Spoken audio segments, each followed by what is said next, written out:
Someone asked me the other day, Coach, how do you make a long distance relationship work? Now, let me say this. Long distance relationships can work, okay? But they require attention much like regular relationships, but you have to go about it a little more deliberately. So let me give you the 5 ways to help a long distance relationship work. Number 1, and I wrote these down because I wanted to be clear. Number 1, communication. I think I'm gonna give you 6 ways, but your communication in these relationships must be major priority. You have to communicate about everything. You have to be intentional about communication, about discussing your needs, discussing the other person's needs, what you want to, what you're prepared to give, what you desire to get. All of that needs to be discussed in detail, really, in long distance relationship.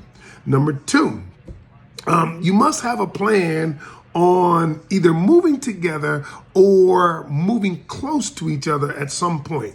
Now, because the relationship is doomed to fail. If I'm in Japan, I'm in Okinawa for the next 20 years, and you're in Nebraska, a professor, and you're working overseas, and you guys have no plan to come back, that's probably not going to work. You're probably setting it up for failure. So I say there has to be some type of plan that we're going to either move close or we're going to move together at some point in the future.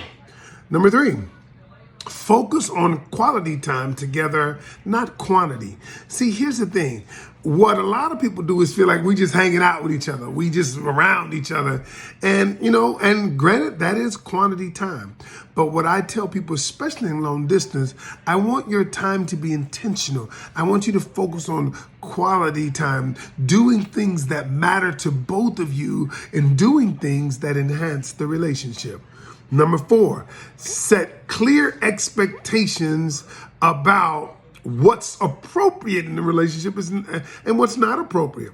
If it's not appropriate to be going out with friends, or if it's appropriate, I expect you to call me before I go to bed every night, then that's an expectation that needs to be set and needs to be, both parties need to know about it, to talk about it. You can't just set an expectation and your partner doesn't know about it. Number 5, all right, when you visit each other, don't force activities.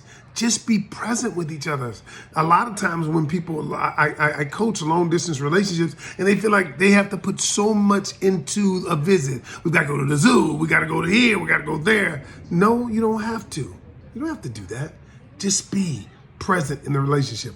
And the last thing, number 6, is be willing to invest in bettering the relationship.